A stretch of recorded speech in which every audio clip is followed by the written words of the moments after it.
Number एक आपकी screen पर के सामने इंपॉर्टेंट क्वेश्चनों की इस महत्वपूर्ण सीरीज को हम चालू करते हैं। उससे पहले ये आपका अपना चैनल है MK बूस्टर, तो इसको लाइक शेयर और सब्सक्राइब करना ना भूलें। और जो नए स्टूडेंट जो फर्स्ट बार आज इस चैनल पे आए हैं वो उस बेल आइकॉन पे जरूर क्लिक कर दें, जिससे आने वाले दिनों में आपको जो वीडियो का जो नोटिफिकेशन है वो आपको प्राप्त हो सके।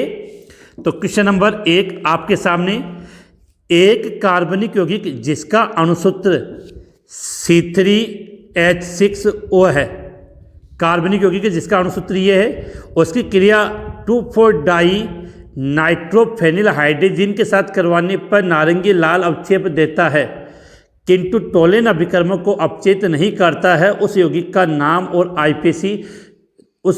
IUPAC नाम व संरचना सूत्र हमें बताना है। तो क्वेश्चन का आंसर स्टार्ट करते हैं। उससे पहले आज की बूस्टर लाइन, कौन कहता है कामयाबी किस्मत तय करती है? कौन कहता है कामयाबी किस्मत तय करती है? इरादों में दम हो तो मंजिलें भी झुका करती, इरादों में दम हो तो मंजिलें भी झुका करती है। इसी के साथ इस क्वेश्चन का आंसर स्टार्ट करते हैं। बात पसंद आई तो वीडियो को लाइक करना ना भूलें। क्वेश्चन नंबर एक का आंसर हम क्या लिखेंगे? सबसे पहले आप समझो कि कौन सा यौगिक दिया है, कार्बोनिल। तो सीधी बात है, या तो कंपाउंड होगा आपका एल्डिहाइड या वो कंपाउंड होगा क्या, कीटोन। अब देखो एल्डिहाइड कीटोन का आपको अणुसूत्र ये दे दिया और उसकी अभिक्रिया होगी, लेकिन आपको यहाँ साफ साफ कह रहा है कि वो टोलेन अभिकर्मक को अपचेत नहीं करता है। आप जानते हो कि टोलेन अभिकर्मक के साथ अभिक्रिया कौन करता है? एल्डिहाइड की क्रिया टोलेन अभिकर्मक के साथ हो जाती है, लेकिन कीटोन टोलेन फ्रिक्शन नहीं देता है। तो टोलेन अभिकर्मक को अपचेत नहीं करता, तो इसका मतलब कंफर्म हो गया कि वो कंपाउंड कौन है, कीटोन है। अब देखो इस क्रिया को समझते, कीटोन है तो 3 कार्बन है, तो नॉर्मली सूत्र हो जाएगा इसका CH3 double bond O CH3। Normally भाषा में इसको क्या बोलते हो आप? एसीटोन। अब इस एसीटोन की क्रिया हम किससे करवा रहे हैं? 2,4-डाई नाइट्रोफेनिल हाइड्रोजन। तो हाइड्रोजन का फॉर्मूला कैसे होगा? H2N NH, फिर फेनिल है, इसका मतलब बेंजीन वाले, एक NO2 2 नंबर पर और एक NO2 4 नंबर पर। ये आपका क्या हो गया? 2,4-डाई नाइट्रोफेनिल हाइड्रोजन, शॉर्ट में क्या बोलते हैं इसको? 2,4-DNP। क्रिया करवाएंगे तो क्या होगा कि यहाँ से आपका OH, यहाँ से आपका O और यहाँ से आपके 2H बाहर चले जाएंगे और ये कंपाउंड आपका यहाँ पे जुड़ जाएगा। तो आपका उत्पाद है वो ये बनेगा CH3 डबल बॉन्ड N, फिर NH, यहाँ पर आपकी बेंजीन वाले, एक NO2 यहाँ पर और दूसरा NO2 यहाँ पर, और ये उत्पाद बना है वो क्या होता है? नारंगी लाल अवक्षेप देता है। अब यहाँ से आपको सीधी बात है कि उस यौगिक, कार्बनिल यौगिक मतलब कौन हो गया आपका? एसीटोन। अणुसूत्र चेक कर सकते हो, 1 कार्बन 2 कार्बन 3 कार्बन, हाइड्रोजन 3 3 6 और एक ऑक्सीजन क्लियर है। अब इस एसीटोन को मैं यहाँ पर लिख रहा हूँ CH3 double bond O CH3। तो देखो 3 कार्बन है, तो देखो इसका क्या पूछा? IUPAC नाम और संरचना सूत्र। तो संरचना सूत्र तो ये हो गया। इसका अगर IUPAC नाम की बात करें तो कितने कार्बन है? 3 कार्बन। तो 3 कार्बन से आपने क्या लिख दिया? प्रोपेन। और कीटोन का क्रियात्मक समूह कीटोन है, इसका अनुलग्न होता है ओन, तो इसका नाम हो जाएगा प्रोपेनोन। 3 कार्बन में यहाँ काउंटिंग की आवश्यकता नहीं है। अगर काउंटिंग भी करना चाहो तो 2 प्रोपेनोन आप चाहो तो लिख सकते हो। तो इसका IUPAC नाम क्या हो गया? प्रोपेन। तो क्वेश्चन नंबर 1 का राइट आंसर हो जाएगा प्रोपेन, और संरचना सूत्र ये आप बना के आ जाओगे। इसके बाद नेक्स्ट क्वेश्चन की तरफ बढ़ते हैं। इससे लघुरात्मक क्वेश्चन आएंगे तो उससे आप अच्छे तरीके से प्रैक्टिस कर सकते हो इनकी सहायता से। और सबसे बड़ी बात है, इन क्वेश्चनों का सबसे बड़ा बेनिफिट है कि जब आप इन पूरे क्वेश्चनों को हल कर लोगे तो आप ये पाओगे कि आपके चैप्टर का रिवीजन हो गया। और एक सबसे महत्वपूर्ण इंपॉर्टेंट बात मैं आपको बता दूं कि वीडियो के डिस्क्रिप्शन में इस चैप्टर के 1 शॉट वीडियो अवेलेबल है, प्लस इस चैप्टर की जितने भी video important video, name, reaction, उन सबका लिंक आपको वीडियो के डिस्क्रिप्शन में मिल जाएगा। नेक्स्ट क्वेश्चन की तरफ आगे बढ़ते हैं कि 2-मेथिल ब्यूट टू इन वो भी क्या है? 2-मेथिल के ओजोनी अपघटन से प्राप्त उत्पादों के IUPAC नाम लिखो। तो पहले हमें इसका स्ट्रक्चर बनानी पड़ेगी। 2-मेथिल ब्यूट टू इन, तो CH3 डबल बॉन्ड CH3। देखो काउंटिंग करते हैं, 1 2 3 4। तो 2 पर मेथिल हो गया, 4 कार्बन से ब्यूट, 2 नंबर पे डबल बॉन्ड तो ब्यूटीन। अब इसका ओजोनी अपघटन करना है, तो ओजोनी अपघटन का मतलब क्रिया किससे होती है आपकी O3 से। तो ये O3 कहाँ जुड़ेगा, बीच का डबल बॉन्ड टूट जाएगा और इससे दोनों स्ट्रक्चर इस प्रकार से जुड़ेगी आपकी, ये CH3 इधर आ जाएगा, O O O यहाँ पे ये आपका हो जाएगा CH3। क्लियर पर। अब इसको हम क्या करते हैं, जिंक ढोल के साथ इसका जल अपघटन कर देते हैं, तो एक उत्पाद तो ये बनेगा, दूसरा उत्पाद ये बनेगा।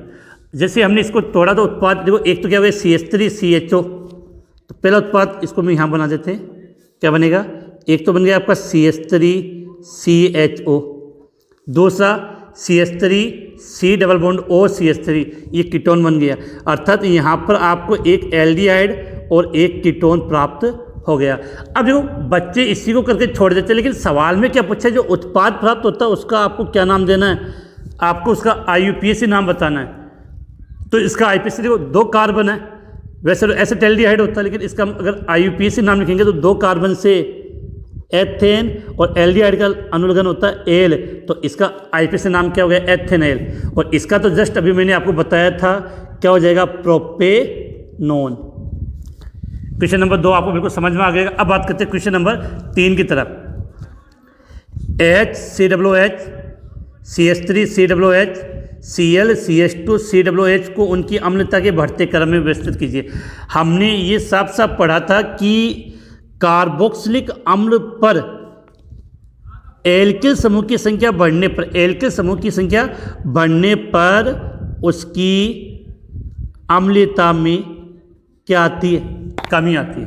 उसकी अम्लता में क्या आती है, कमी आती है। तो CH3 COOH को क्या बोलते हैं, एसिटिक अम्ल। HCOOH को बोलते हैं फॉर्मिक अम्ल। तो एसिटिक अम्ल की तुलना में अधिक अम्लीय कौन सा है, फॉर्मिक अम्ल। ये बात तो क्लियर हो गई। तो देखो यहाँ पे CH3 COOH, ये हो गया HCOOH। क्लियर है। तो इन दोनों में अधिक अम्ल कौन हो गया, फॉर्मिक अम्ल हो गया। अब एक बात देखो कि इस एसिटिक अम्ल से एक हाइड्रोजन हटा के उसके स्थान पे Cl जोड़ दिया। जो Cl होता है वो -I प्रभाव दर्शाता है और बंद के इलेक्ट्रॉनों को अपनी ओर खींचता है, अर्थात अम्लता को बढ़ाता है। इसके कारण इस कंपाउंड की जो अम्लता है वो फॉर्मिक अम्ल से भी ज़्यादा हो गई। तो फॉर्मिक अम्ल से भी ज़्यादा अम्लीय कौन हो जाएगा, Cl CH2 COOH, chloro acetic अम्ल बोलते हैं इसको। तो ये इनकी अम्लता का बढ़ता क्रम। तो सबसे अधिक क्या नाम है इसका, क्लोरो एसिटिक अम्ल। ये क्या लिख दिया हमने, फॉर्मिक अम्ल, और यहाँ हो जाएगा आपका एसिटिक अम्ल। तो अगर इन तीनों की बात करें तो सबसे अधिक अम्ल कौन सा, अम्लीय पदार्थ कौन सा होगा, क्लोरो एसिटिक अम्ल, उससे कम फॉर्मिक अम्ल और सबसे कम एसिटिक अम्ल। तो ये क्वेश्चन नंबर 3 का आंसर हो चुका। अब चलते हैं क्वेश्चन नंबर 4 की तरफ। क्वेश्चन नंबर 4 आपकी स्क्रीन के सामने। पाई आबंध को दर्शाते हुए कार्बोनिल समूह का कक्षीय आरेख बनाइए। तो सबसे पहले आपको ये समझना है कि कार्बोनिल समूह के स्ट्रक्चर बनाते हुए इस प्रकार से बनती है, C डबल बॉन्ड O, ये वैलेंसी। ठीक है। अब कार्बोनिल समूह में कार्बन और ऑक्सीजन के मध्य क्या होता है, द्विबंध। तो एक तो होता है सिग्मा बंध और दूसरा होता है पाई बंध। और कार्बोनिल समूह में जो कार्बन होता है उसमें संकरण कौन सा होता है, sp2 संकरण होता है। इसका मतलब हो गया कि इस कार्बन के 3 कक्षक, एक S और 2 P, ये संकरण में भाग लेते हैं और एक कक्षक शेष बचता है जिसके द्वारा पाई बंध का निर्माण होता है। तो इसके स्ट्रक्चर में इस प्रकार से बनाएंगे, ये कार्बन, ये कार्बन, ये O। ठीक है।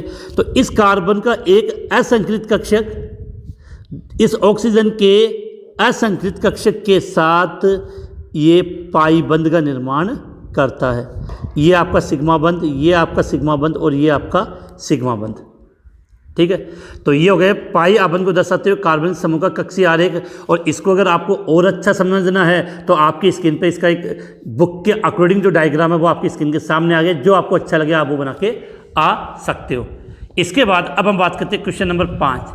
सोडियम बाइकार्बोनेट द्वारा कार्बोक्सिलिक अम्ल और फिनोल में विभेद कैसे करेंगे। तो सीधी सी बात है, आपको एक ही लाइन लिखनी है कि कार्बोक्सिलिक अम्ल सोडियम बाइकार्बोनेट के साथ क्रिया करके CO2 गैस उत्पन्न करता है, जबकि फिनोल क्रिया नहीं करता है। तो सीधा सा आंसर है कि आंसर लिखना चाहें कि कार्बोक्सिलिक अम्ल,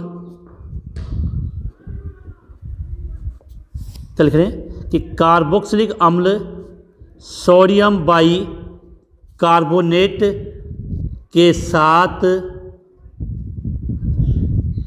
अभिक्रिया करके, कार्बोक्सिलिक अम्ल सोडियम बाई कार्बोनेट के साथ अभिक्रिया करके CO2 गैस उत्पन्न करता है। तो यहाँ तो हम इसकी पता लगा सकते हैं कार्बोक्सिलिक अम्ल का, लेकिन फिनोल सोडियम बाई कार्बोनेट के साथ अभिक्रिया नहीं करता है। तो क्वेश्चन नंबर 5 का आंसर आप समझ गए होंगे। इसके बाद हम बात करते हैं क्वेश्चन नंबर 6, कार्बोक्सिलेट आयन की अनुनादी संरचना बनाइए। तो पहले तो ये समझो कि क्वेश्चन नंबर 6 आपके सामने कार्बोक्सिलेट आयन की अनुनादी संरचना का आपको निर्माण करना है। तो कार्बोक्सिलेट आयन की हम बात करें तो इसका मतलब क्या होता है कि आप ये समझ सकते हो कि कार्बोक्सिलेट आयन की हम बात कर रहे हैं तो RCOOH, इसको हम क्या बोलते हैं, कार्बोक्सिलिक अम्ल। अब कार्बोक्सिलिक अम्ल से जब एक H+ या प्रोटॉन बाहर निकल गए तो ये जो स्ट्रक्चर आपकी शेष बचती है R बॉन्ड COO-, इस स्ट्रक्चर को हम क्या बोलते हैं, कार्बोक्सिलेट आयन। क्या कहेंगे इसको हम, कार्बोक्सिलेट आयन। और इसकी संरचना कैसे बनती है, ऐसे बनती है RC≡O,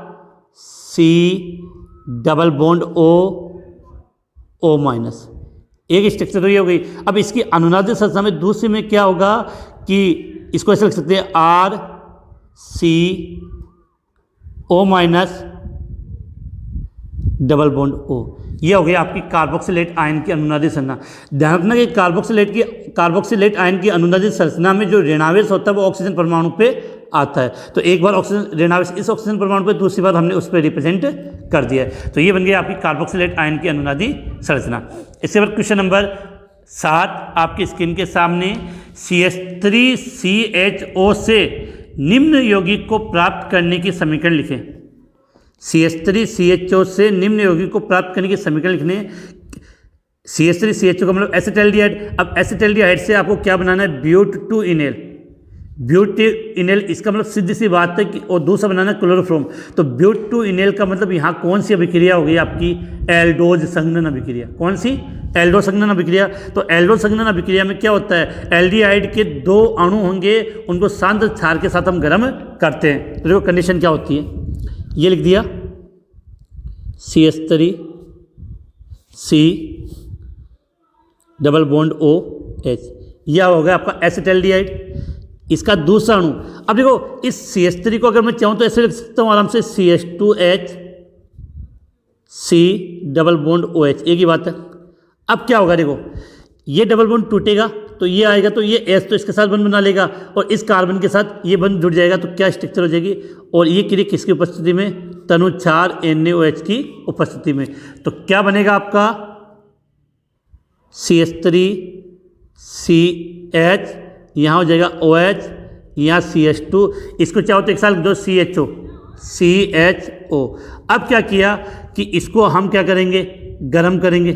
क्या करेंगे, इसको हमने गर्म किया तो यहाँ से OH और यहाँ से H, जल का अणु क्या हो गया, बाहर चला गया, -H2। अब शेष संरचना को लिख दो, तो CH3CH double bond CH CHO। अब देखो 4 कार्बन को आपने क्या नाम दिया, ब्यूट, डबल बॉन्ड कितने नंबर पर, 2 पर, इन डबल बॉन्ड के लिए इन, और एल्डिहाइड का अनुलग्न एल, तो क्या नाम हो गया, ब्यूट-2-इनेल। तो बिल्कुल क्लियर बात होनी चाहिए कि अगर इससे आपने ये कंपाउंड बनाया है तो यहाँ पर रिएक्शन कौन सी हो गई आपकी, बिल्कुल क्लियर होनी चाहिए, एल्डोज संघनन अभिक्रिया। एल्डोज संघनन के बारे में आगे आपको और भी क्वेश्चन मिलेंगे। अगला है CH3CHO से आपको क्या बनाना है, क्लोरोफॉर्म। अब CH3CHO से अगर आपको क्लोरोफॉर्म बनाना तो यहाँ पर सीधी सी बात क्लियर होनी चाहिए, यहाँ पर आपको अभिक्रिया लिखनी है हेलोफ्रॉम अभिक्रिया, या जिसको हम बोलते हैं हेलोफ्रॉम परीक्षण। वो रिएक्शन आपको समझानी है। तो रिएक्शन कैसे होगी, देखो यहाँ पे, अब देखो रिएक्शन को कैसे लिखेंगे, इसको हेलोफ्रॉम रिएक्शन अगर एसिटाल्डिहाइड की कराओगे तो यहाँ हमने लिया CH3CHO एसिटाल्डिहाइड, और इसकी क्रिया देखो क्लोरोफॉर्म बनाना है तो Cl ले लेंगे, तो क्रिया किससे हो जाएगी, Cl2 से, और साथ में क्षार होता है NaOH। अब रिएक्शन को इक्वल करने के लिए यहाँ 3 और इसकी संख्या कितनी ली जाती है, 4। अब जब एसिटल्डिहाइड को क्लोरीन और क्षार के साथ हमने क्या कर दिया, इसको गर्म किया, तो यहाँ पर आपका CHCl3 plus 3NaCl plus HCOONa plus 3H2O का निर्माण होता है, और ये आपका क्या बन गया, क्लोरोफ्रोम। तो ये हेलोफ्रोम रिएक्शन है। अगर इस रिएक्शन को आपको डिटेल से देखना है, समझनी है कि ये समीकरण हमने कैसे लिखी है, तो वीडियो के डिस्क्रिप्शन में हेलोफ्रोम रिएक्शन को डिटेल से समझा है, आप वहाँ से जाके देख सकते हो। इसके बाद अब चलते हैं हम नेक्स्ट क्वेश्चन की तरफ कि कार्बोक्सिलिक अम्ल, क्या लिखा है कि कार्बोक्सिलिक अम्ल फिनोल से अधिक अम्लीय होता है। कार्बोक्सिलिक अम्ल क्या लिखा हमने, फिनोल से अधिक अम्लीय होता है, क्यों। अब देखो इसके आंसर की हम बात करें तो कार्बोक्सिलेट आयन, कार्बोक्सिलिक अम्ल से जो बनता है वो बनता है आपका RCOO-। कार्बोक्सिलेट आयन फिनोल से जो बनेगा प्रोटॉन त्यागने पर फिनोक्साइड आयन, क्या बनेगा, फिनोक्साइड आयन। अब कार्बोक्सिलेट आयन की 2 अनुनादित संरचना बनती है, और फिनोक्साइड आयन की, कार्बोक्सिलेट आयन की कितनी अनुनादित संरचना बनेगी, 2, और फिनोक्साइड आयन की कितनी अनुनादित संरचना बनती है, 5। लेकिन कार्बोक्सिलेट आयन पर जो ऋणावेश आता है वो ऑक्सीजन परमाणु पे आता है, और इसकी अनुनादित संरचना पे जो ऋणावेश आएगा वो कार्बन परमाणु पर आएगा। तो ऑक्सीजन परमाणु की विद्युत ऋणता ज़्यादा होने के कारण जो कार्बोक्सिलेट आयन की जो 2 अनुनादित संरचना बनती है वो फिनोल की, किसकी, फिनोल की, फिनोक्साइड आयन की जो अनुनादित संरचना बनती है उनसे ज़्यादा स्थायी होता है। इस कारण से कार्बोक्सिलिक अम्ल फिनोल से अधिक अम्लीय होता है। इसका जो आंसर है वो मैंने उसका स्क्रीनशॉट है आपकी स्क्रीन पे लगा दिया है, वहाँ से आप इसको देख के इसको इजीली नोट कर लेना। बिल्कुल क्लियर होना कि कार्बोक्सिलेट अम्ल से कार्बोक्सिलेट आयन स्ट्रक्चर बनती है जिसकी 2 अनुनादित संरचना बनेगी, लेकिन उनमें ऋणावेश कहाँ आता है, ऑक्सीजन परमाणु पे, और फिनोल से जो बनती है फिनोक्साइड स्ट्रक्चर उसमें ऋणावेश आता है कार्बन परमाणु पे। इस कारण से कार्बोक्सिलिक अम्ल फिनोल से अधिक अम्लीय होता है। नेक्स्ट क्वेश्चन आपकी स्क्रीन के सामने, कार्बोक्सिलिक अम्ल का क्वथनांक समान अणुभार वाले एल्कोहल से अधिक होता है, क्योंकि कार्बोक्सिलिक अम्ल के 2 अणुओं के मध्य अंतरा आणविक हाइड्रोजन बंध पाया जाता है, अर्थात कार्बोक्सिलिक अम्ल के 2 अणु जुड़कर द्विलक बना लेते हैं और उनको तोड़ने के लिए अधिक ऊर्जा की आवश्यकता होती है। तो इसका आंसर अगर हम यहाँ लिखना चाहें तो इसका आंसर हम ये लिखेंगे कि कार्बोक्सिलिक अम्लों का क्वथनांक समान अणुभार वाले एल्कोहल से अधिक होता है, क्योंकि यह 2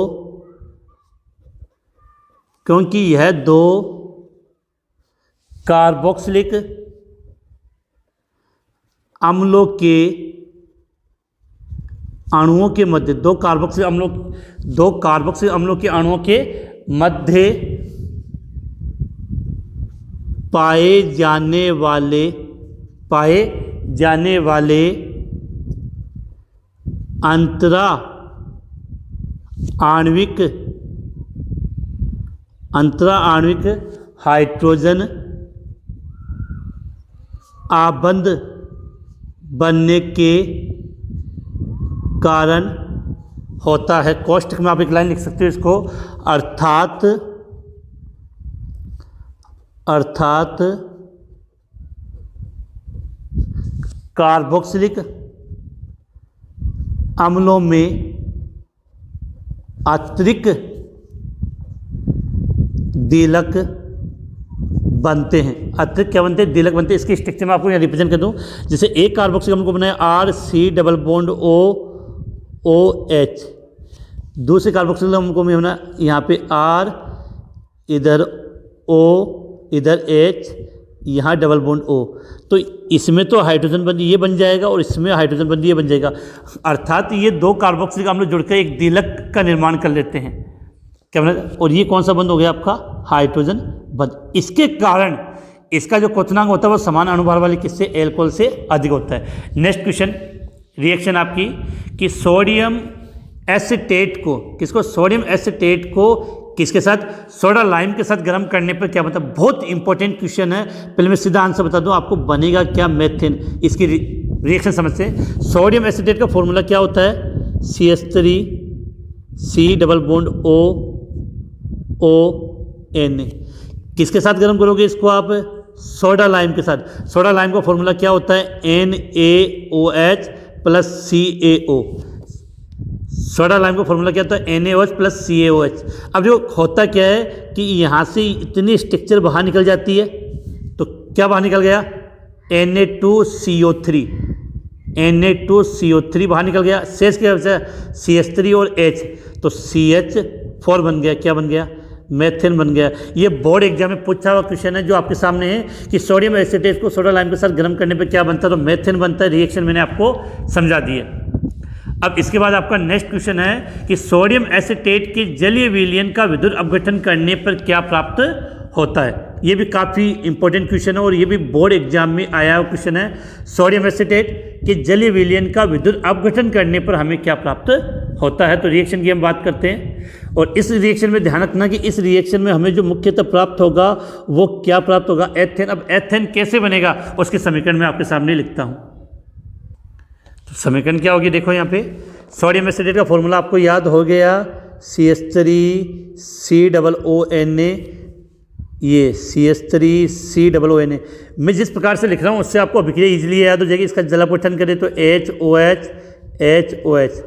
क्या कर रहे हैं? इसका विद्युत अपघटन। क्या किया? विद्युत अपघटन। तो समझने की बात है कि यहाँ से Na, यहाँ से OH, यहाँ से Na और यहाँ से OH, इसका मतलब 2NaOH यहाँ से क्या हो गया?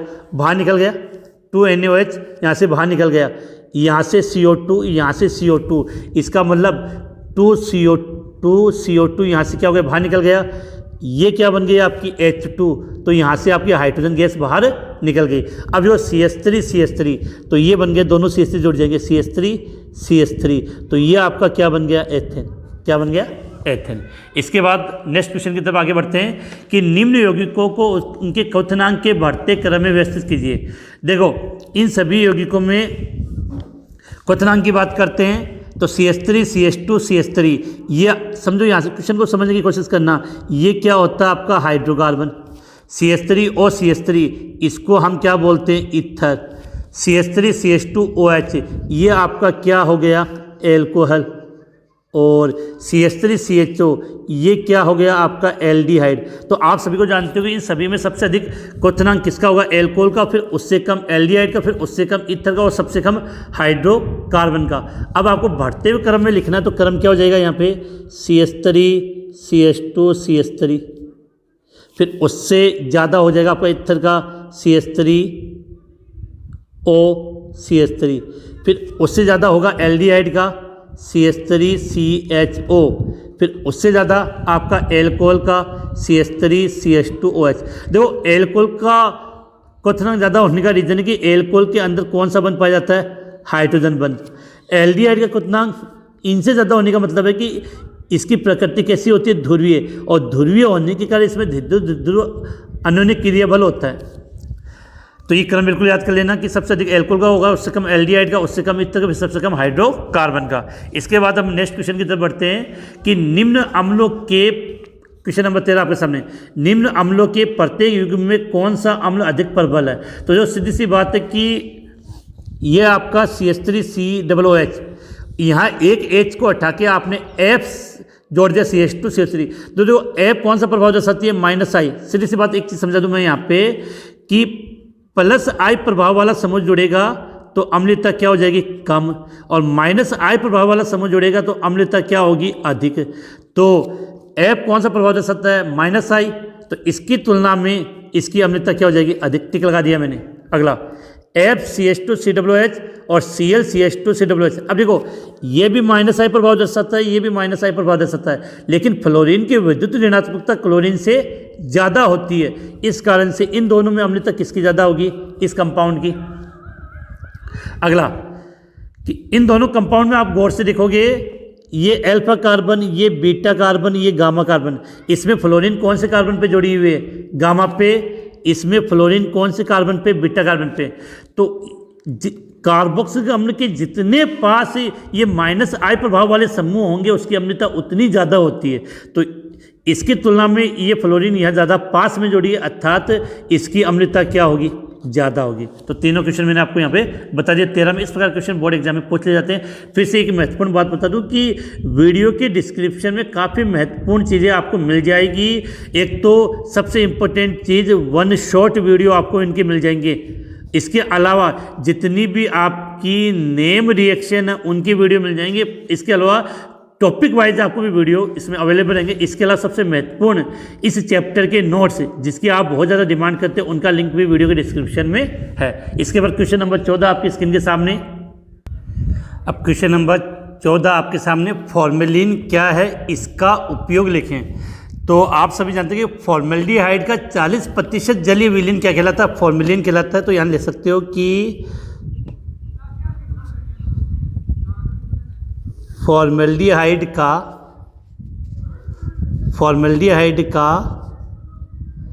40% जलीय विलयन, फॉर्मेल्डिहाइड का 40% जलीय विलयन फॉर्मेलिन कहलाता है। अब इसके उपयोग की बात करें तो इसके उपयोग में अपने को ये बात याद रखनी है कि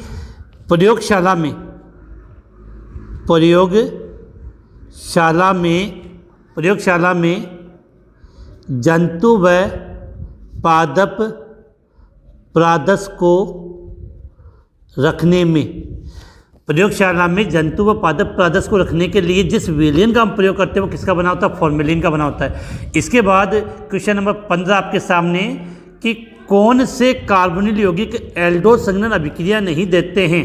तो सीधी सी बात है कि यहाँ पर एक ही बात क्लियर होनी चाहिए, एल्डोज संघनन वो यौगिक देंगे जिनके पास अल्फा हाइड्रोजन होता है, वो एल्डोज संघनन देते हैं। और जिनके पास अल्फा हाइड्रोजन नहीं है, कौन सा हाइड्रोजन है, अल्फा हाइड्रोजन होगा, वो कौन सी अभिक्रिया देगा, एल्डोज संघनन। तो क्वेश्चन पूछा कौन से कार्बोनिल यौगिक एल्डोज संघनन नहीं देते हैं, दो ध्यान दीजिए। तो सीधी सी बात है कि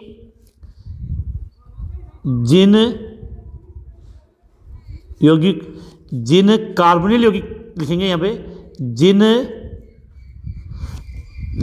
कार्बोनिल यौगिक के पास अल्फा हाइड्रोजन नहीं होता है वो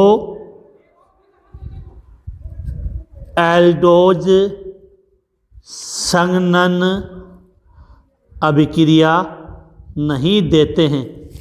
ठीक है, अब एक बात और, तो जिनके पास अल्फा हाइड्रोजन होगा वही एल्डोज संघनन देगा, और जिनके पास नहीं होता है वो कौन सी अभिक्रिया देते हैं, केनी-जारो अभिक्रिया। कौन सी अभिक्रिया, केनी-जारो अभिक्रिया। देखो एग्जाम्पल, एक तो गया HCHO फॉर्मेल्डिहाइड, एक बेंजीन वाले बना दो, और CHO बेंजल्डिहाइड, फॉर्मेल्डिहाइड बेंजल्डिहाइड। और भी अगर एग्जाम्पल लिखना चाहें तो CH3CHO। तो सीधी बात है कि एल्डिहाइड क्रियात्मक इस कार्बन से जुड़ा जो कार्बन होगा वो अल्फा कार्बन, तो अल्फा कार्बन के पास हाइड्रोजन नहीं है तो वो अल्फा हाइड्रोजन कंडीशन है। तो दो एग्जांपल की बात करते हैं, एक तो फॉर्मेल्डिहाइड लिख दो और एक बेंजल्डिहाइड। नेक्स्ट क्वेश्चन कि प्रोपेनेल और प्रोपेनोन में 3 अंतर लिखिए। तो देखो बेटा अंतर करने, प्रोपेनेल इसका मतलब इसमें क्रियात्मक समूह क्या होगा, एल्डिहाइड। प्रोपेनोन ओन आ गया तो इसमें क्रियात्मक समूह आपका क्या होता है, कीटोन। तो एल्डिहाइड और कीटोन में अंतर लिखना, तो सीधी सी बात है कि हम लिख सकते हैं कि एल्डिहाइड है वो टोलेन फ्रिक्शन देता है और कीटोन टोलेन फ्रिक्शन नहीं देता है। तो सीधी बात है प्रोपेनोल यह टोलेन परीक्षण देता है। दूसरा कर लो, कीटोन टोलेन परीक्षण नहीं देता, तो यहां इसे लिख सकते हो कि यह टोलेन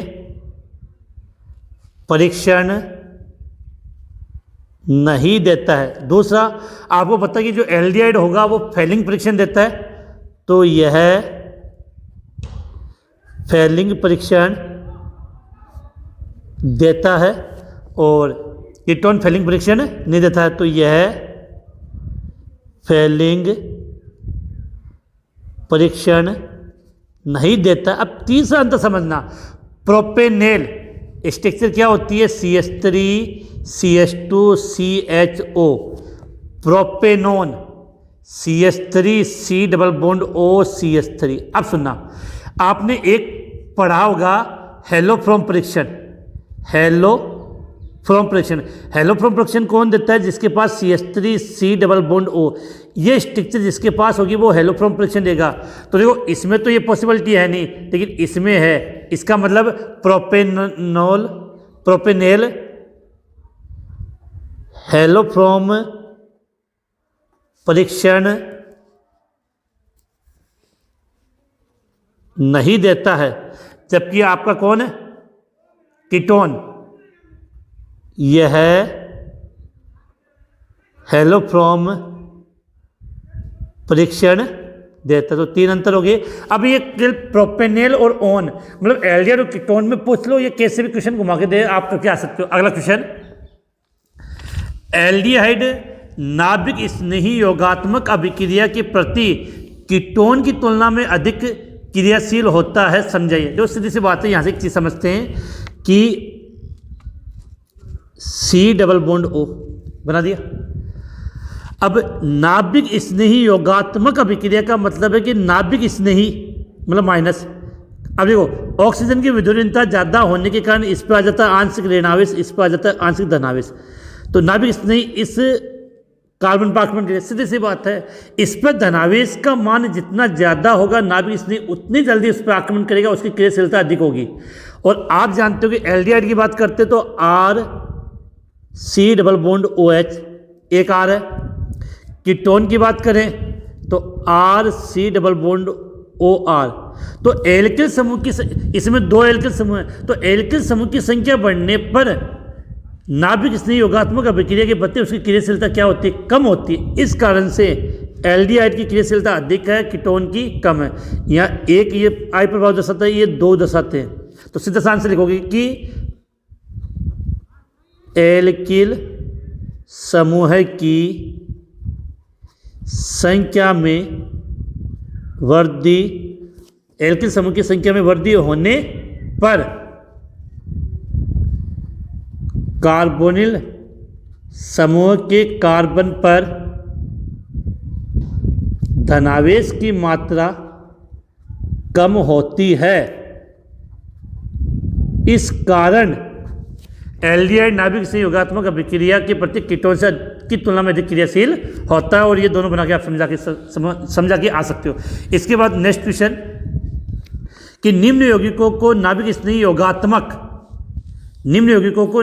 योगात्मक अभिक्रिया के प्रति क्रियाशीलता के घटते हुए क्रम में लिखना है। अब देखो इधर सीधी बात है कि मैंने अभी कहा कि एल्किल समूह की संख्या ज़्यादा हुई तो क्रियाशीलता कम होगी। तो सबसे पहले यहाँ से घटते हुए क्रम में लिखना है। तो देखो यहाँ पे C double bond O H और H, ये तो गया आपका फॉर्मेल्डिहाइड। फिर CH3C डबल बॉन्ड OH, ये हो गया आपका एसिटाल्डिहाइड। यहाँ पे CH3C double bond O CH3। तो सीधी सी बात है कि एल्किल समूह की संख्या ज़्यादा होगी तो अभिक्रियाशीलता कम होगी। तो सबसे अधिक हो गया फॉर्मेल्डिहाइड, उससे कम एसिटाल्डिहाइड और सबसे कम कीटोन, ये एसीटोन हो गया। तो ये तीनों की क्रियाशीलता का कौन सा क्रम लिखा हमने यहाँ पे, ये विषय जानना, ये कौन सा क्रम है, घटता हुआ क्रम।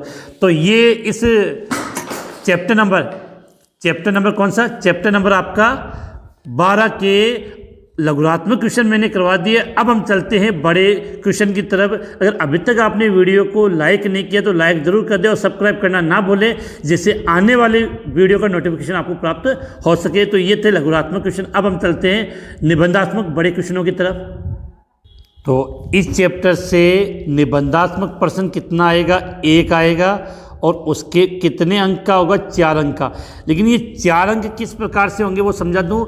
एक क्वेश्चन आएगा 1 नंबर का, फिर 2 नंबर का, फिर 1 नंबर का। जो बड़ा हुआ क्वेश्चन है वो 3 पोर्शन में टूटे हुए रूप में आएगा, 1, 2 और 1 के रूप में। और सबसे बड़ी बात है इस क्वेश्चन में आपको आंतरिक विकल्प अर्थात अथवा का ऑप्शन जरूर मिलेगा। तो ये अपने लिए प्लस पॉइंट है। जैसे मैंने आपके लिए लेकर भी आया हूँ कि जैसे क्वेश्चन नंबर 1 ये आपके सामने है और इसके बाद इसके अथवा वाला क्वेश्चन आपके सामने। तो स्टार्ट करते हैं इसको हल करना। क्वेश्चन नंबर 1 आपके दिया है कि दालचीनी से प्राप्त एल्डिहाइड का नाम व रासायनिक सूत्र लिखें। तो पहली बात याद करें कि दालचीनी से जो एल्डिहाइड हमें प्राप्त होता है उसको नाम होता है सिनेमेल्डिहाइड। नाम लिख देता हूं मैं यहाँ पे, सिनेमेल्डिहाइड। दालचीनी से प्राप्त जो दालचीनी पौधा है उससे में जो एल्डिहाइड प्राप्त होता है उसका क्या नाम है, सिनेमेल्डिहाइड। इसके अगर स्ट्रक्चर की बात करें तो इसकी स्ट्रक्चर इस प्रकार से बनती है, बेंजीन वाले, फिर बेंजीन वाले के ऊपर CH, फिर डबल बॉन्ड CH, फिर CHO। इस कंपाउंड को हम बोलते हैं सिनेमेल्डिहाइड। काफ़ी अच्छा क्वेश्चन है, याद कर लेना। इसके बाद नेक्स्ट क्वेश्चन की बात है कि बेंजोल क्लोराइड से बेंजल्डिहाइड बनाना है। अब जो यहाँ पर आपको क्वेश्चन तब तक हल नहीं करना है जब आप समीकरण को नहीं पकड़ पाएंगे। बेंजोल क्लोराइड से बेंजल्डिहाइड बनाना, इसका मतलब ये सीधी सी अभिक्रिया रोजेंड-मुंड अभिक्रिया है। कौन सी अभिक्रिया होगी, रोजेंड-मुंड अपचयन अभिक्रिया। कौन सी अभिक्रिया होगी, रोजेंड-मुंड अपचयन अभिक्रिया। देखो इसको समझते हैं।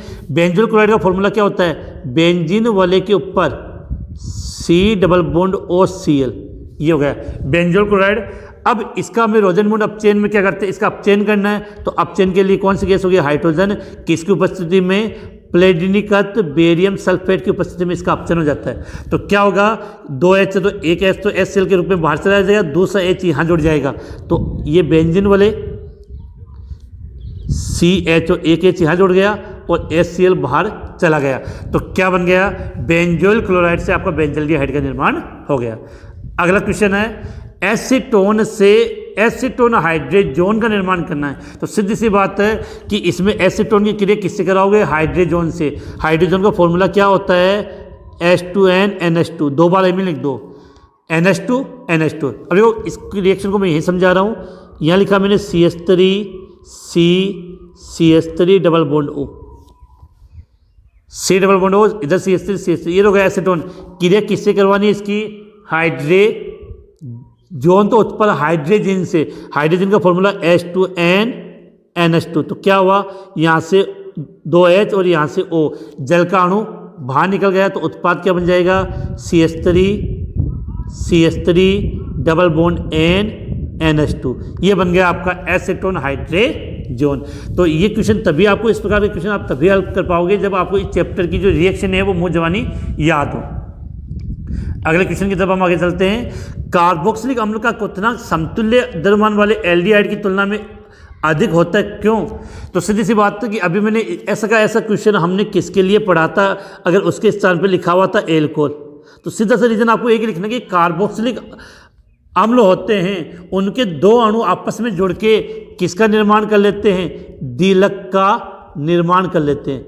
और ये दिलक बनता है वो वाष्प अवस्था में भी बनता है। इस कारण से कार्बोक्सिलिक अम्ल का क्वथनांक जितने भी आपके एल्डिहाइड, कीटोन, एल्कोहल सबसे अधिक होता है। इस क्वेश्चन का आंसर मैंने आपको पहले भी बता दिया है। अब नेक्स्ट क्वेश्चन, तो या तो एग्जाम इस प्रकार से जब अथवा में क्वेश्चन आता है तो या तो आप इस क्वेश्चन को कर सकते हो, या इसके अगला वाला जो क्वेश्चन है अथवा में किस प्रकार से आया उसकी हम बात कर लेते हैं। तो दोनों में से जो अच्छा लगे उसको ठंडे दिमाग से इसको कर सकते हैं। अगला अथवा में क्या, वेनिला सेम, क्या लिखा मैंने, वेनिला सेम से प्राप्त एल्डिहाइड का, क्या बात की हमने, वेनिला सेम से प्राप्त एल्डिहाइड का नाम व रासायनिक सूत्र लिखना है। तो वेनिला सेम से प्राप्त एल्डिहाइड का नाम व रासायनिक सूत्र, तो जो कंपाउंड प्राप्त होता है वो होता है वेनिलीन। क्या है, वेनिलीन। वेनिला सेम से प्राप्त एल्डिहाइड कौन सा होता है, वेनिलीन। अब अगर हम इसके स्ट्रक्चर की बात करें तो स्ट्रक्चर में आपको बना दो, थोड़ी सी टफ है, CHO बेंजल्डिहाइड, या हमने क्या बना दिया, बेंजीन वाले। इसके बाद यहाँ पर जोड़ दिया OH और ये जोड़ दिया CH3। ये स्ट्रक्चर किसकी हो गई, वेनिलीन। याद कर लेना, ये क्वेश्चन मॉडल पेपर में भी दिया हुआ तो काफ़ी इंपॉर्टेंट है। वेनिला सेम किससे, कौन सा एल्डिहाइड, वेनिलीन प्राप्त होता है। स्ट्रक्चर मैंने यहाँ पे बना दिए। अगला आपको क्वेश्चन दिया है कि निम्न को परिवर्तित करना है। एक तो बेंजीन से आपको बेंजल्डिहाइड बनाना है। अब बेंजीन से बेंजल्डिहाइड बनाने के लिए आपको रिएक्शन याद होनी चाहिए कि यहाँ कौन सी रिएक्शन है, नेम रिएक्शन। तो सीधी सी बात है कि बेंजीन से बेंजल्डिहाइड बनाना, तो यहाँ जो अभिक्रिया हमें काम में लेनी होती है वो है गाटरमान कोक या कोच अभिक्रिया इसको कहते हैं। और याद भी होगा आपने कैसे बनाया, तो ये रिएक्शन में समझा दो। आपने क्या किया, बेंजीन लिया, उस बेंजीन की क्रिया किससे, कार्बन मोनोऑक्साइड प्लस HCl से करवाई, किसकी उपस्थिति में, निर्जल AlCl3 की उपस्थिति में। तो यहाँ मान लेते हैं एक हाइड्रोजन है, तो क्या हो जाएगा, ये कंपाउंड इस प्रकार से आपका बन जाएगा, तो CHO।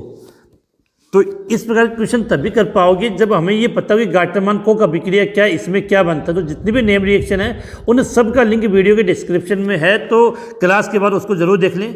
नेक्स्ट क्वेश्चन, एसिटैल्डिहाइड से एसिटैल्डोक्सिम, लास्ट में क्या बना, ऑक्सिम। तो ऑक्सिम कब बनता है, देखो ये क्लियर होना, ऑक्सिम कब बनता है, जब हम कार्बोनिल समूह की क्रिया किससे करवाएं, हाइड्रोक्सिल एमीन से। तो अब देखो एसिटैल्डिहाइड की अभिक्रिया किससे करवा दो, हाइड्रोक्सिल एमीन से। तो एसिटैल्डिहाइड का फॉर्मूला क्या हो गया, CH3 डबल बॉन्ड OH। ये क्या लिख दिया आपने, एसिटैल्डिहाइड क्रिया हाइड्रोक्सिल एमीन से, तो हो जाएगा H2NOH। तो यहाँ से 2H और यहाँ से O जल का अणु बाहर -H2O, ये जुड़ गया CH3H डबल बॉन्ड NOH। इसको हम क्या बोलते हैं, एसिटैल्डोक्सिम। क्या नाम दे दिया, एसिटैल्डोक्सिम। और ये हो गया आपका एसीटोन। तो इस प्रकार से ये रिएक्शन तभी याद होगी जब आपको एक एक रिएक्शन मुंह जबानी याद हो। अब नेक्स्ट क्वेश्चन की तरफ बात करते हैं। एल्डिहाइड के अल्फा परमाणु की अम्लता का कारण बताइए। जो एल्डिहाइड हो या कीटोन हो, इनमें जो अल्फा कार्बन होता है वो अम्लीय प्रकृति दर्शाता है। तो इसका क्या कारण है, ये पूछ रहा है यहाँ क्वेश्चन के अंदर। तो क्वेश्चन का आंसर कैसे, तो एल्डिहाइड की बात की तो एक चीज़ यहाँ से समझते, कार्बोनिल समूह लिखते हैं कि C डबल बॉन्ड OH। अब इससे जो कार्बन जुड़ेगा वो हो जाएगा अल्फा कार्बन, और इस अल्फा कार्बन पे जो हाइड्रोजन जुड़ा होगा उस कार्बन को हम क्या कहेंगे, इसको थोड़ा सा इधर बना दूं कि CH डबल बॉन्ड O। ये हो गया आपका अल्फा कार्बन।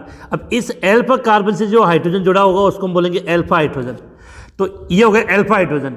अब होता क्या है कि जब एल्डिहाइड इस H+ का त्याग करता है तो इससे जो आयन बनता है कार्ब एनायन आयन, वो इनोलेट आयन में परिवर्तित हो जाता है जो अनुनाद द्वारा स्थायी होता है। तो देखो कंडीशन क्या होगी, ये यहाँ से एक H+ का इसने क्या कर दिया, त्याग कर दिया। तो H+ का त्याग जाएगा तो सीधी सी कंडीशन क्या होगी, C, ये वैलेंसी है, इस पे कार्बन पास जाएगा -C double bond OH, C double bond OH। ये कंडीशन आ गई। अब इस कंडीशन में क्या होगा कि यहाँ पर ये कंडीशन बनी है, तो ये जो ऋणावेश है वो यहाँ के डबल बॉन्ड बनाएगा, तो इस डबल बॉन्ड के इलेक्ट्रॉन यहाँ पर आ जाएंगे, C डबल बॉन्ड O-H, और इस स्ट्रक्चर को हम बोलते हैं इनोलेट। तो ये इनोलेट स्थायी होता है। इनोलेट क्या होता है, इनोलेट आयन स्थायी होता है, इसके कारण ये अम्लीय प्रकृति दर्शाता है। तो एक तो आपको जब इसका आंसर लिखना तो ये इतने से स्ट्रक्चर आपको बना के आनी है, प्लस इसके लिए आपको जो लैंग्वेज लिखनी है वो मैं यहाँ लिख देता हूँ कि लाइन के रूप में इसका आंसर आप क्या लिखोगे कि अल्फा कार्बन से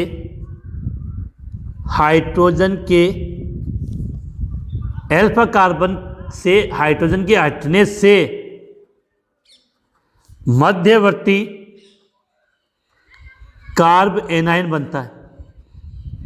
ये बन गया कार्ब एनायन, मध्यवर्ती कार्ब एनायन बनता है जो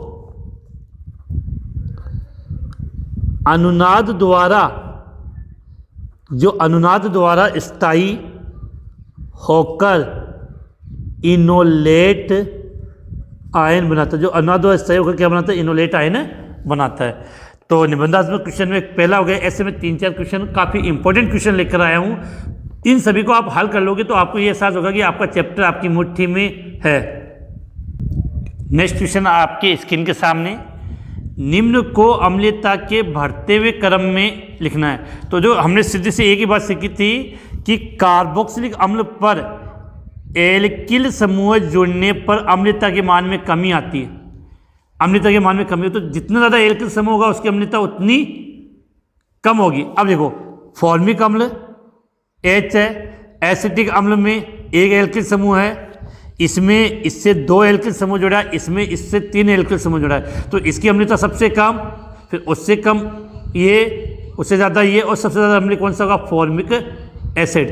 तो देखो इसको A दे दिया, इसको B लिख दिया, इसको C दे दिया, और इसको मैंने क्या नाम दे दिया? D।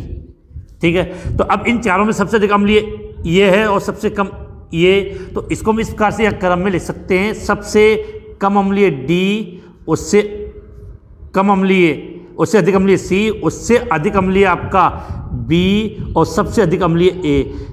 मैंने तो यहाँ आपको ABCD के रूप में लिखा, लेकिन आपको एग्जाम में कंपाउंड लिख कराना या स्पेस कम है, इस कारण से अगला क्वेश्चन की हम बात कर लेते हैं, नेक्स्ट क्वेश्चन की, कि निम्न यौगिकों का IUPAC नाम लिखें।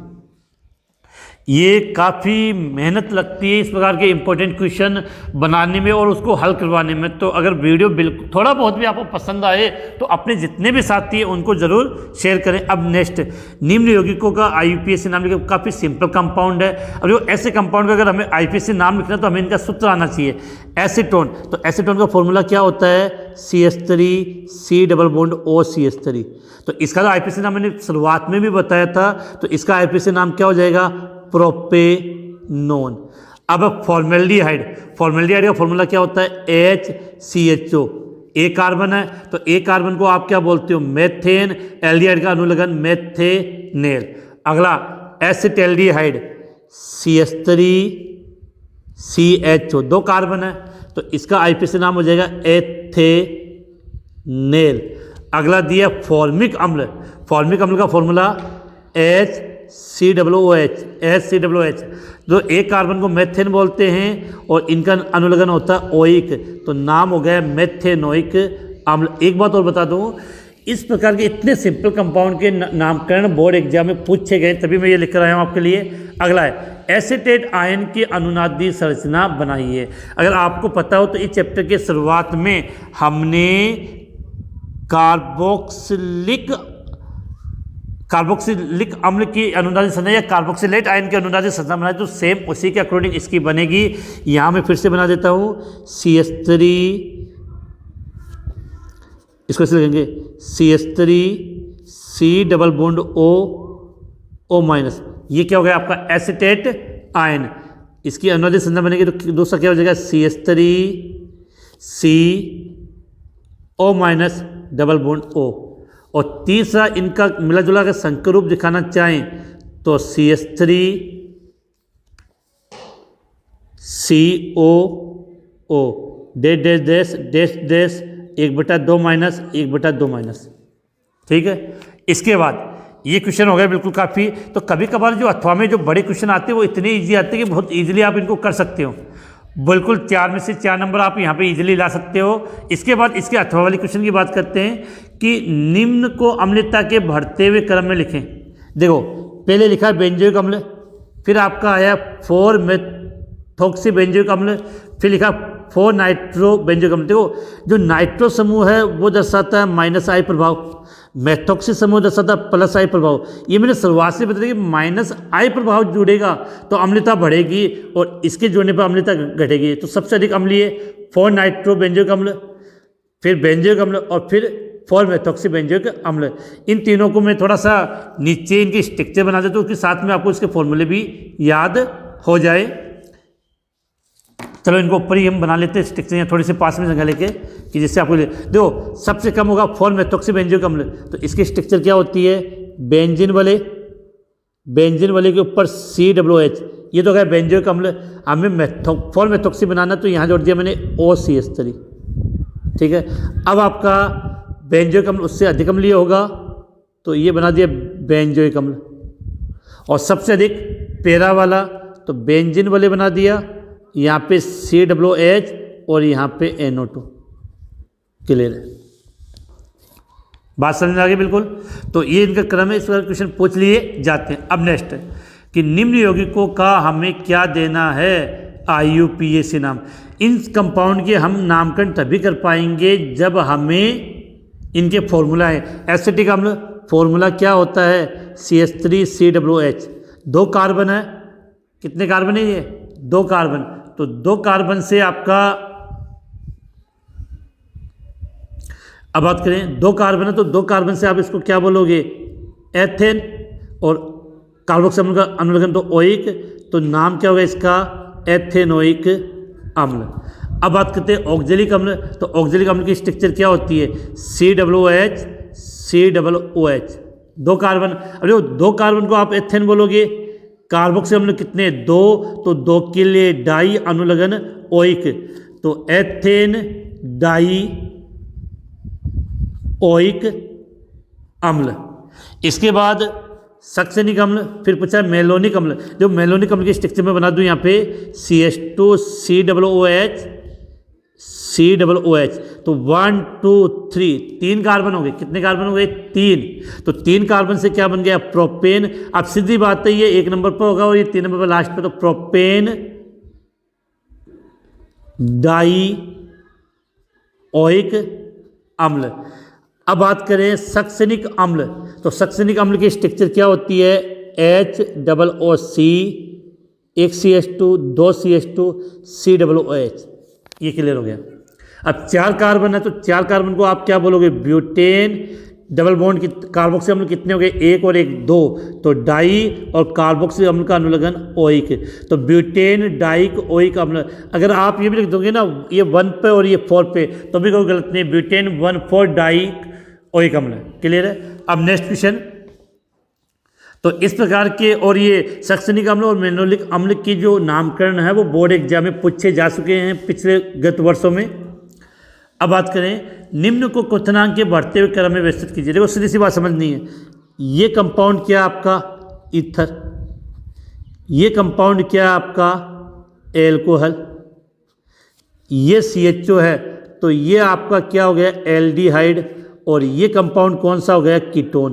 तो हमें पता है कि इन चारों में सबसे अधिक क्वथनांक एल्कोहल का होता है, उससे कम कीटोन का, उससे कम एल्डिहाइड का और सबसे कम ईथर का। तो इनको काउंटिंग दे देते, इसको मैंने 1 नंबर दे दिया, इसको मैंने 2 नंबर दिया, इसको नंबर 3 और इसको नंबर दिया 4। तो मतलब सबसे अधिक कौन होगा, सब बढ़ते हुए लिखना, तो सबसे अधिक क्वथनांक 2 नंबर मतलब एल्कोहल का हो जाएगा। उससे अब रखना, एल्डिहाइड कीटोन में क्वथनांक किसका अधिक होता है, कीटोन का, क्योंकि कीटोन का द्विध्रुव आघूर्ण अधिक होता है, तो इसका 3 नंबर। फिर ईथर की तुलना में एल्डिहाइड का होता है तो इसको 1 नंबर, और सबसे कम ईथर का तो इसको 4 नंबर। तो ये इनका क्रम हो गया। आपको कभी भी ऐसे नंबरिंग नहीं देनी है, आपको सीधा इनका फॉर्मूला लिखना है जिससे काफ़ी इजीली समझ में आ सके। तो क्वेश्चन नंबर 2 भी हो चुका है निबंधात्मक प्रश्न में, और ये काफ़ी इजी है, और इस प्रकार के क्वेश्चन मिल जाते हैं तो प्लस पॉइंट है कि हम 4 में से 4 नंबर ला सकते हैं। इसके बाद हम नेक्स्ट क्वेश्चन की तरफ बढ़ते हैं, क्वेश्चन नंबर 3 की तरफ। क्वेश्चन नंबर 3 आपके स्क्रीन के सामने, ये भी अथवा रूप में मिला आपको यहाँ पे। अब देखो, वाष्प अवस्था में एसिटिक अम्ल की संरचना बनाई है। क्या होता है कि वाष्प अवस्था में जो एसिटिक अम्ल होते हैं, इनके 2 अणु आपस में मिलकर द्विलक वाले स्ट्रक्चर बना लेते हैं, जो मैंने अभी पहले भी बनाए थे, लेकिन फिर से हम एक बार रिपीट कर लेते हैं। तो स्ट्रक्चर बनाने का तरीका क्या रहेगा, यहाँ पे CH3 COOH, तो ये तो गया एक एसिटिक अम्ल। दूसरा वाला यहाँ पे CH3 डबल बॉन्ड O, इधर O इधर H। क्लियर, इतनी बात समझ में आ गई। अब इन दोनों के बीच में यहाँ पर क्या बन जाता है आपका, हाइड्रोजन बंध। कौन सा बंध, हाइड्रोजन बंध का यहाँ पे निर्माण हो जाता है, H बंध या हाइड्रोजन बंध। इस स्ट्रक्चर को बोलते हैं द्विलक। तो वाष्प अवस्था में एसिटिक अम्ल की स्ट्रक्चर इस प्रकार से पाई जाती है। इसके बाद नेक्स्ट क्वेश्चन की बात करते हैं, निम्न की रासायनिक समीकरण दीजिए। सबसे इंपॉर्टेंट चीज़ बता दूं, इस चैप्टर अपनी ऑर्गेनिक केमिस्ट्री में चैप्टर नंबर 10, 11, 12 और 13, इन चारों चैप्टर में सबसे ज़्यादा जो नेम रिएक्शन है वो इसी चैप्टर में है, और थोड़ी टफ भी है। तो इसमें नेम रिएक्शन कौन से दिए, क्लीमेंसन अपचयन अभिक्रिया और स्टीफेन अपचयन अभिक्रिया। तो जितने भी नेम रिएक्शन है, मैंने कहा कि उन सभी का लिंक वीडियो के डिस्क्रिप्शन में, तो आप जाके डिटेल से उनको देख कर समझ के याद कर सकते हो। इसके बाद हम यहाँ पे इसके नेक्स्ट क्वेश्चन की तरफ आगे बढ़ते हैं कि बेंजोइक अम्ल फिडेलक्राफ्ट अभिक्रिया क्यों नहीं दर्शाता है। तो सीधी सी बात है कि बेंजोइक अम्ल की अगर हम बात करना चाहें तो बेंजीन वाले बेंजीन वाले के ऊपर COOH, ये हो गया बेंजोइक अम्ल। लेकिन ये जो कार्बोक्सिलिक अम्ल होता है वो -I प्रभाव दर्शाता है। क्या दर्शाता है? -I प्रभाव। और -I प्रभाव के कारण यहाँ पर जो इलेक्ट्रॉन घनत्व है बेंजीन वाले पर इलेक्ट्रॉन घनत्व काफ़ी कम हो जाता है, जिसके कारण ये फिल्टर प्रतिक्रिया नहीं दर्शाता है। और इसका आंसर चाहे तो मैं यहाँ पे लिख देता हूँ कि बेंजोइक अम्ल, क्या लिखेंगे? बेंजोइक अम्ल। आंसर क्या लिखेंगे वो लिख देते हैं यहाँ पे कि बेंजोइक अम्ल में -I प्रभाव के कारण, बेंजोइक अम्ल में -I प्रभाव के कारण वलय पर इलेक्ट्रॉन घनत्व बहुत कम हो जाता है। इस कारण से ये फिल्टर प्रतिक्रिया नहीं दर्शाता है। अगला है रासायनिक परीक्षण द्वारा एल्डिहाइड और कीटोन में कैसे विभेद करेंगे। तो इसको आप सीधी सी बात याद रखनी है कि जो एल्डिहाइड होता है वो एक तो आपका क्या देता है? टोलेन परीक्षण। दूसरा एल्डिहाइड फेलिंग परीक्षण देता है। और ये दोनों के दोनों परीक्षण कौन नहीं देता? कीटोन। तो इन परीक्षण की सहायता से हम एल्डिहाइड और कीटोन को आसानी से अलग कर सकते हैं। और अगर इन दोनों परीक्षणों को आपको समझना तो इनका लिंक वीडियो के डिस्क्रिप्शन में दिया, आप डिटेल से देख लेना। इसके बाद नेक्स्ट रिएक्शन कि निम्न अभिक्रियाओं के रासायनिक समीकरण लिखें। रोजेनमुड अपचयन अभिक्रिया और वोल्फ किस्नर अपचयन अभिक्रिया। तो बोलने की जरूरत नहीं है, रिएक्शन है, नेम रिएक्शन, तो आपको वीडियो के डिस्क्रिप्शन में इनका लिंक मिल जाएगा। अगला क्वेश्चन काफ़ी इंपॉर्टेंट है, एसिटैल्डिहाइड और बेंजल्डिहाइड को आप किस प्रकार से विभेद करेंगे। तो देखो सीधी सी बात है कि एसिटैल्डिहाइड का फॉर्मूला होता है CH3CHO। बेंजल्डिहाइड, बेंजीन वाले के ऊपर क्या जुड़ा होता है? CHO। ये क्या बन गया आपका? बेंजल्डिहाइड। अब देखो बेंजल्डिहाइड होता है वो कैसा एल्डिहाइड है? Aromatic aldehyde. अब आपको एक बता दूं कि जो फेलिंग परीक्षण है वो केवल एलिफेटिक, और जो एसिटैल्डिहाइड CHO ये किस प्रकार का एल्डिहाइड है? Aliphatic aldehyde. तो जो यहां से आप सीधे लिखोगे कि फेलिंग परीक्षण के द्वारा, किसके द्वारा? क्योंकि फेलिंग परीक्षण एरोमेटिक एल्डिहाइड नहीं देता है, तो लिख सकते हो फेलिंग परीक्षण के द्वारा इनको हम अलग कर सकते हैं। और इसको अगर लैंग्वेज में लिखना चाहो तो इसका आंसर से लिखोगे कि एसिटैल्डिहाइड फेलिंग परीक्षण देता है, जबकि बेंजल्डिहाइड जो क्या है? एरोमेटिक एल्डिहाइड है, वो फेलिंग परीक्षण नहीं देता है। अर्थात एल्डिहाइड के भी दो रूप, एलिफेटिक और एरोमेटिक। तो एरोमेटिक एल्डिहाइड है वो फेलिंग परीक्षण आपका नहीं देता है। इसके बाद नेक्स्ट क्वेश्चन की तरफ हम आगे बढ़ते हैं। नेक्स्ट क्वेश्चन आपके सामने 4 में पहला कौन सा है? एरोमेटिक कार्बोनिल यौगिकों की नाभिक स्नेही योगात्मक अभिक्रिया के प्रति क्रियाशीलता काफ़ी कम होती है, क्यों? देखो आप सभी ये बात जानते हो कि कार्बोनिल यौगिकों की मुख्य अभिक्रिया कौन सी होती है? नाभिक स्नेही योगात्मक अभिक्रिया। लेकिन एरोमेटिक इसके प्रति कम क्रियाशील होते हैं। इसके दो रीजन होते हैं। जो क्वेश्चन का आंसर जब भी लिखेंगे तो पहला हम लिखेंगे कि एरोमेटिक कार्बोनिल यौगिकों की नाभिक स्नेही योगात्मक अभिक्रिया के प्रति क्रियाशीलता काफ़ी कम होती है, क्योंकि इसका पहला आंसर तो आप ये लिखोगे इसका कि पहला पॉइंट कि एरिल समूह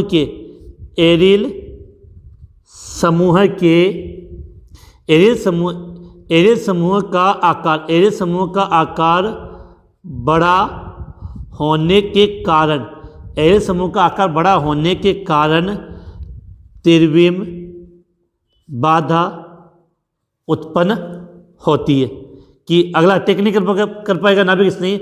दूसरा इसका रीजन ये होता है कि जो एरोमेटिक कार्बोनिल यौगिक में जो CHO समूह होगा या कार्बोनिल समूह होगा वो वलय के पाई इलेक्ट्रॉनों को अपनी ओर आकर्षित कर लेगा। तो CHO समूह है वलय के इलेक्ट्रॉन को अपनी ओर आकर्षित करता है। वलय के इलेक्ट्रॉन को अपनी ओर आकर्षित करता है, तो यहाँ कौन सा प्रभाव काम करता है? -R प्रभाव अपनी ओर आकर्षित करता है, जिससे कार्बोनिल समूह के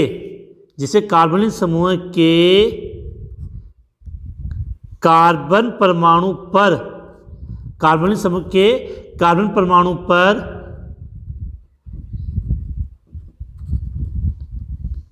धनावेश में कमी आ जाती है। और धनावेश जितना ज़्यादा होगा तभी तो नाभिक स्नेही आक्रमण कर पाएगा। तो इस क्वेश्चन का आंसर ये हो जाएगा।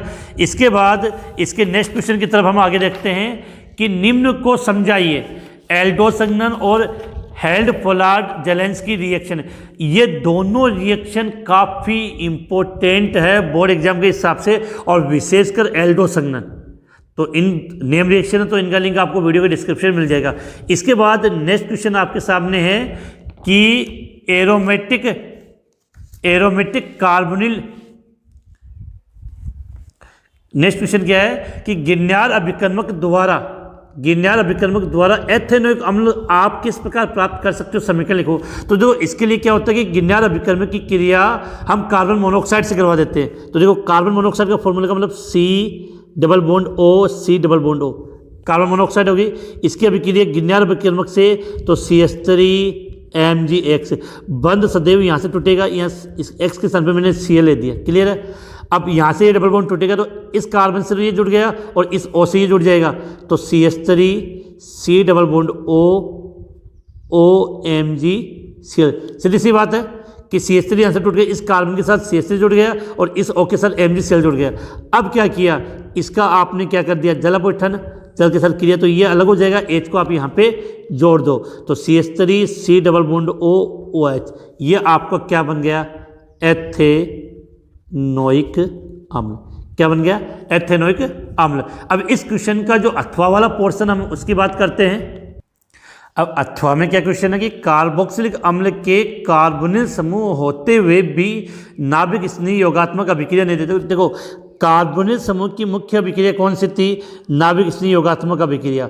जब आप कार्बोक्सिलिक अम्ल, किसकी बात कर रहे हैं हम, कार्बोक्सिलिक अम्ल RC+O, यहाँ पे OH, तो ये कौन सा समूह होगा, कार्बोनिल समूह। तो कार्बोनिल समूह होते हुए भी ये नाभिक स्नेही योगात्मक अभिक्रिया नहीं देता है, क्यों, तो इसका रीजन है कि कार्बोक्सिलिक अम्ल से कार्बोक्सिलेट आयन बनता है, जिसमें अनुनाद होने के कारण C और O में आंशिक द्विबंध के गुण वो कम हो जाते हैं, जिसके कारण ये नाभिक स्नेही योगात्मक अभिक्रिया के प्रति कम क्रियाशील होता है या नहीं दे पाता। तो इसका आंसर हम यहाँ पर लिख देते हैं कि कार्बोक्सिलिक अम्ल या कार्बोक्सिलेट आयन दोनों के अनुनाद के कारण, दोनों